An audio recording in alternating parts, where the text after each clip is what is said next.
Okay, so I'm recording this one on my laptop, so it may not be as clear as the phone. Um, anyway, I put that video last night because it came to me. It was like a memory. It was a memory of the whole deal of how I went from unemployed to that new job, better job, best job I ever had, right? Career type job, most money I ever made and make. So what I forgot to mention was, when was it? It was, yeah, back in 2009, I was working for Hewlett Packard, right? I had worked for an enterprise software company for a number of years. When I joined them, they were just past the startup stage, but they were still giving out, like stock options. This was in the 1990s.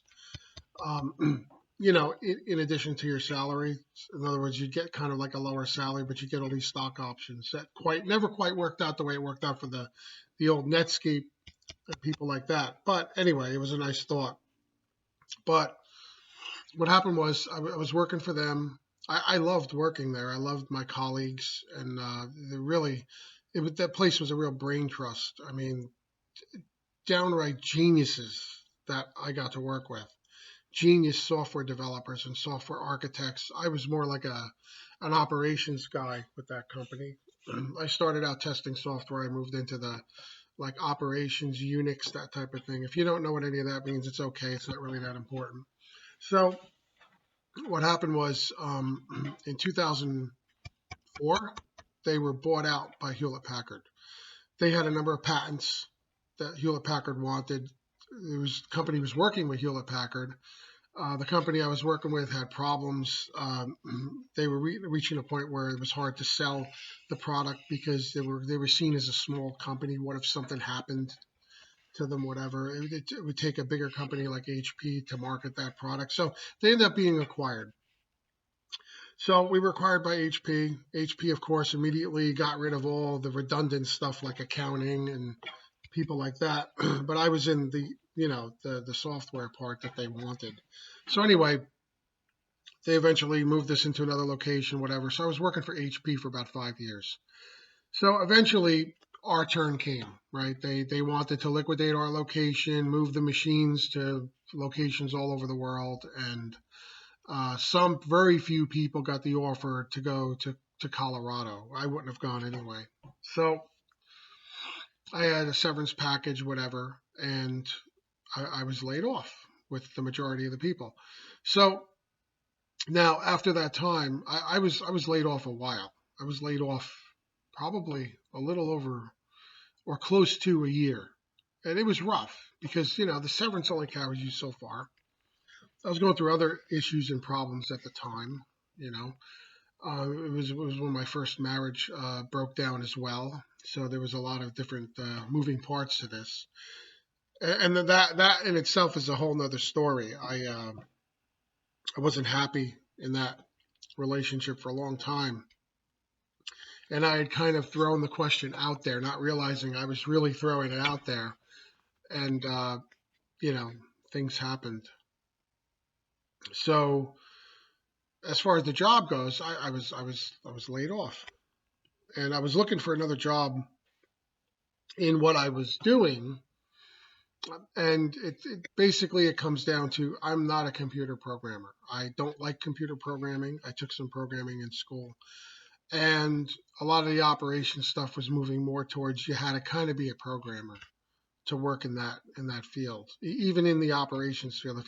Even if you weren't an active like a software developer, a lot of the solutions and the things that you're called on to do in operations, you kind of have to be a programmer. Even the guys who were in the operations area where I work now, they write a lot of what they call big shell scripts and programs and things like that.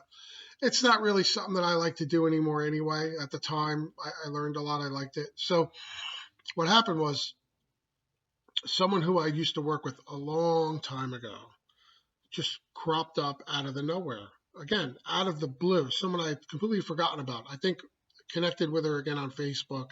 She was someone who I worked with in before I did the operations deal, and I kind of just like lost touch with her until stuff like Facebook kind of came on the scene where people started reconnecting with old friends and whatever who they lost contact with. Because in those days, unless you actively kept contact with somebody, it was easy to lose contact with people. Even though you had email and stuff like that, it was easy to lose contact. With social media, you can see what everybody's up to. I am now connected to people who I knew in grade school, who before social media, I would have never seen or heard from these people ever again for the rest of my life. So that is a transformative technology right there. But so anyway, I'm not sure how exactly whether I reached out to her, but she appeared completely unexpectedly, and it turned out that her career had gone like this in the management area, and she was looking for somebody, a consultant role, to do something. And I had not done that particular role in a number of years because I was in the operations side. But I was really good with technology. I had a great resume in that area. And I did remember how to do a lot of it. I was able to do quick study and bring myself kind of up to speed. And so she took me on. She was in New York City. After the whole, do I really want to go into New York every day deal? Because prior to that, I had been a regular driving commuter in my state. So it was a whole new experience. It was a whole new experience doing that. It was scary. I moved out of my comfort zone, whatever, but the money was fantastic. And again, I had come off of almost a year of unemployment.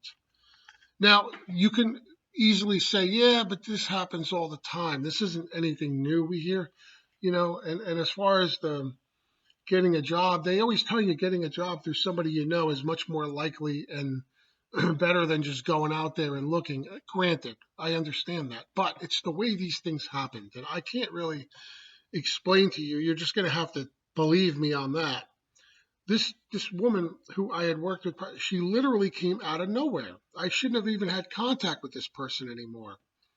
And for her to not only come out of nowhere, but have a job, high-paying job, ready for me to just take. I didn't even need to interview. I mean, this is the whole thing. I went in to technically interview with her, and it was like an old friend conversation, and boom, I had it like that. I mean, how easy and effortless is that? And she knew that I wasn't even in that gig, that line of work, that exact line of work, for a little while, and boom. So anyway, so that really did come out of the nowhere, and that was the company that eventually then they hired me. And again, when they hired me, the big large consultant salary went down significantly, but it was still better than I was making at HP. Okay, it was a New York City job, so New York City salaries are generally higher than like local type stuff. So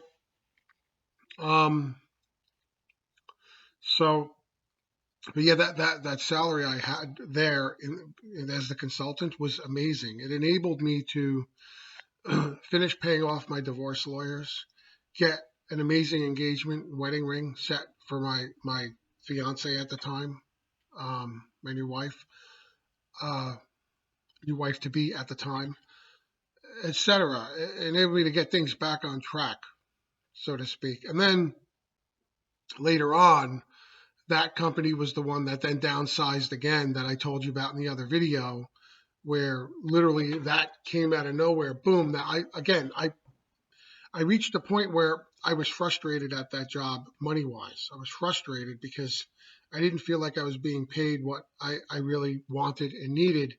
And at the time, I only saw it coming from a job. I didn't know the whole Neville Goddard thing or anything like that. I'd seen The Secret years before, but like I said, that thing was kind of incomplete and left you wanting more. So I had only seen it. It had to come from someplace logical. What's more logical than, your job, your career?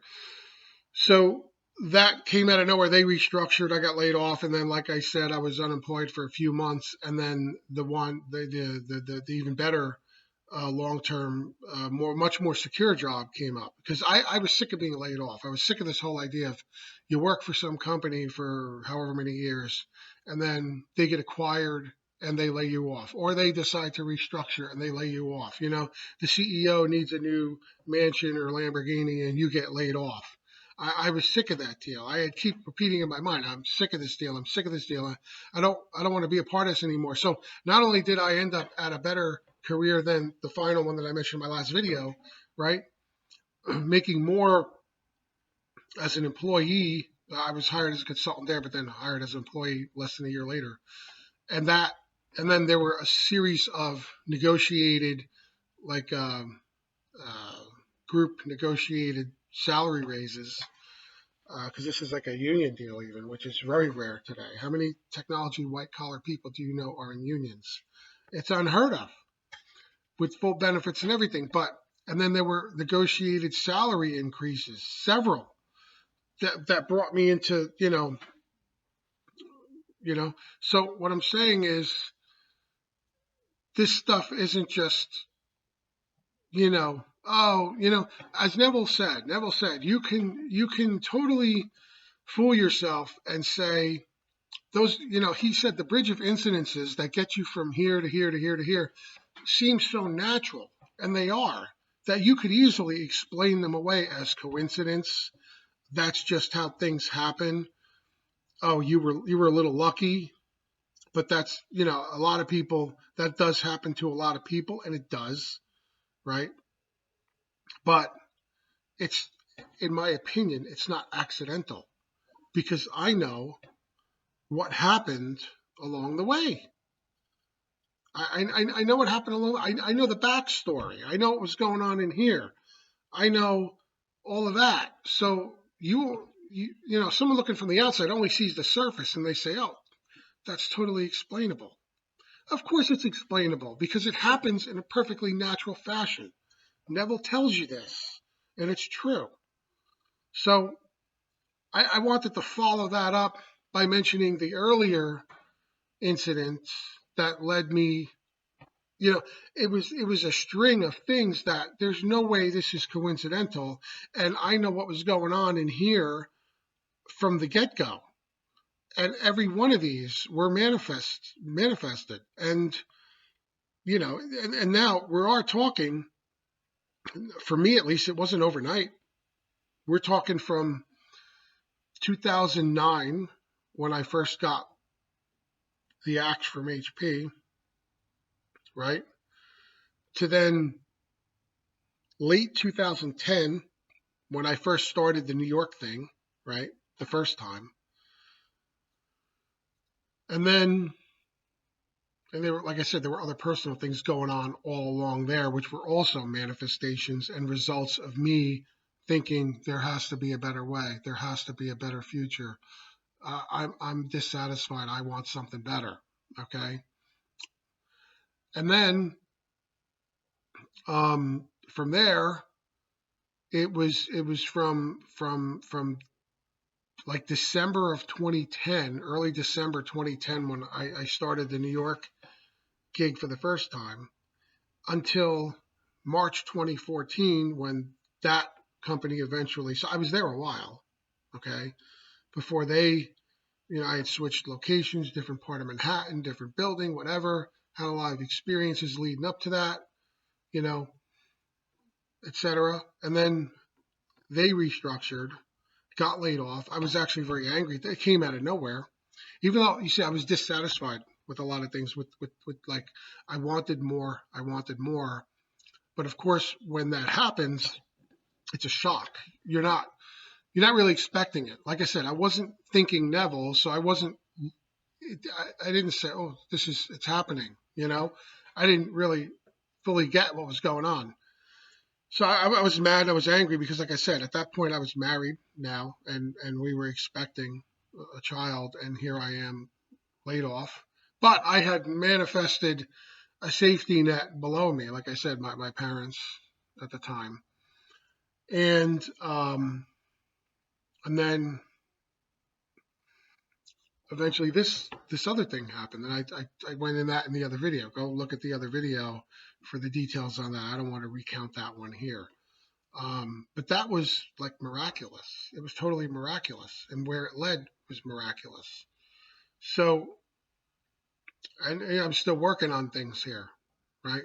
But now I'm armed with the conscious stuff, and sometimes, sometimes consciously it can be harder because you're expecting, and you have to be careful not to watch the 3D. See, with then I wasn't watching the 3D. I was kind of just reacting, and things were unfolding around me. Again, based on here, but I didn't realize it. So I guess if there's a danger here, it's that if you're too expectant, I don't know, maybe they say you can push it away because you're creating blocks or stuff like that. So, you know, so anyway, I'm going to leave it there. There's other things I'm working on and thinking of as far as I'm always researching this thing. I'm always looking at other people's stories. I'm always looking at other, not so much techniques, but other ways of looking at things. And I'll bring them when they're ready to be brought, put it that way. So take my experience as, like I said, you could either take it or leave it. You can choose to believe it or not, coincidence or not. I know how I believe it, and that's that. I would think most people who are on this channel looking at my stuff would say, yeah, we get it, right? Because you understand this material, the subject matter. As far as new people, I don't know. If someone found me the first time and they weren't into this at all, they're like, what the heck is he talking about? So anyway, that's that. Thank you for watching, and please like and subscribe, bell, and check out my other videos. And please check out the things that you see, like the mind stuff. And there's a lot of cool stuff. And the Neville lectures, I put it all on this channel, not just me talking to the camera.